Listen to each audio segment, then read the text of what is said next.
جتنی دعائیں آپ مانگ سکتے ہیں آپ مانگیں۔ نبی کریم صلی اللہ علیہ وسلم نے ہمیں اس کی ایک بہترین دعا سکھائی ہے۔ صحیح حدیث میں ہے، اللہم انک عفو تحب العفو فاعف عنا۔ اے اللہ تو معاف کرنے والا ہے اور تو معافی کو پسند کرتا ہے، تو ہمیں معاف کر دے۔ ایک بہت خوبصورت جملہ ہے کہ اللہ تعالیٰ جب کسی دل میں اپنی محبت کا نور بھرنا چاہتے ہیں نا، تو اس دل کو توڑتے ہیں، اس دل کو توڑا جاتا ہے۔ اس لیے جو دنیا کی محبت ہے نا وہ نکال دی جائے، جو اللہ کی محبت ہے وہ اس میں داخل کر دی جائے۔ تو اگر اللہ تعالیٰ آپ کو آزما رہے ہیں، آپ پر مشکلات ہیں، پریشانیاں ہیں، آپ کسی بھی سٹیج پر ہیں، آپ سٹریس ہیں، ڈپریشن میں ہیں، کسی بھی قسم کی بے سکونی میں ہیں، تو آپ یہ بات یاد رکھیں کہ یہ اللہ تعالیٰ کی طرف سے آپ کو ٹیسٹ کیا جا رہا ہے۔ اللہ تعالیٰ چاہتے ہیں کہ وہ آپ کو خود سے قریب کر دیں۔ جب اللہ تعالیٰ کسی کو ہدایت دینا چاہتے ہیں نا تو اسے چن لیتے ہیں، پھر اسے ہدایت عطا فرما دیتے ہیں۔ تو ہم نے کوشش یہ کرنی ہے کہ ہم زیادہ سے زیادہ دعا کریں۔ اگر ہم نبی پاک صلی اللہ علیہ وسلم کی زندگی کا مطالعہ کریں تو پھر ہمیں زیادہ دعائیں وہ ملتی ہیں جس میں آپ صلی اللہ علیہ وسلم نے ہدایت مانگی۔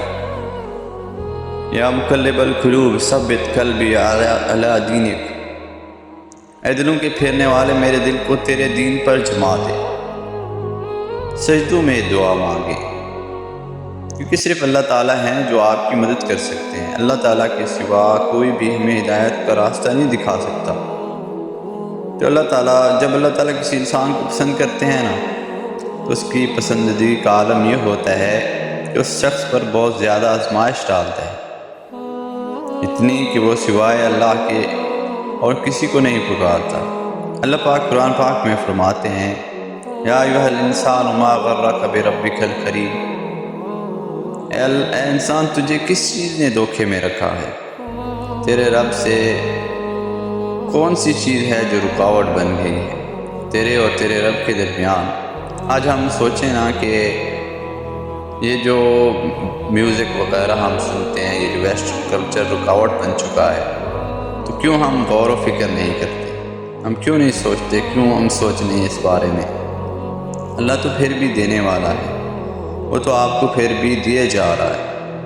وہ یہ نہیں کہتا کہ تم میری نافرمانی کر رہے ہو، میں تمہیں دوں گا، وہ تو پھر بھی تمہیں رزق دے رہا ہے۔ تو پھر کیوں تم اس عبادت کی طرف نہیں آتے؟ کیونکہ تم صرف یہ کہنے کی حد تک مسلمان ہو، کیوں ہم عملی طور پر مسلمان نہیں بنتے؟ اللہ کی طرف رجوع کیوں نہیں کرتے ہم لوگ؟ اللہ یہدی من یشاء، کہ اللہ جسے چاہتا ہدایت دیتے ہیں۔ تو پھر کیوں ہم کوشش نہیں کرتے اور کیوں اس لسٹ میں نہیں آ جاتے جو کہ اللہ کو پسند ہے؟ لوگ کہتے ہیں کہ خدا نظر نہیں آتا۔ جب معاملات انسان کے بس سے باہر ہو جائیں تو بس خدا ہی تو نظر آتا ہے، بس ہم پکارنے کی دیر ہے۔ اللہ تو ہر جگہ موجود ہے۔ لوگوں کی باتیں سن کر کسی انسان سے نفرت نہ کرو، بس اتنا یاد رکھو کہ اللہ ہمارے بارے میں سب کچھ جانتا ہے، تم سے کتنی محبت کرتا ہے۔ بس اللہ کی محبت کی طلبگار رہو۔ کسی کی زندگی آسان نہیں ہوتی، سب کی زندگی کے اندر کچھ نہ کچھ چل رہا ہوتا ہے جس سے وہ لڑائی کر رہے ہوتے ہیں۔ کوئی ذلیل ہو رہا ہوتا ہے تو کوئی ٹوٹ رہا ہوتا ہے۔ آپ کی زندگی کے غم کوئی بہتر نہیں جانتا اللہ کے سوا۔ تو آپ زیادہ سے زیادہ اللہ کو پکاریں۔ اللہ تعالیٰ خوش ہوتے ہیں جب ہم ان کو بتاتے ہیں کہ اللہ میں بہت کمزور پڑ رہا ہوں، میں گناہ نہیں چھوڑ پا رہا، مجھے ہدایت دے۔ دیکھیں پھر اللہ تعالیٰ کس طرح سے آپ کو ہدایت دے گا۔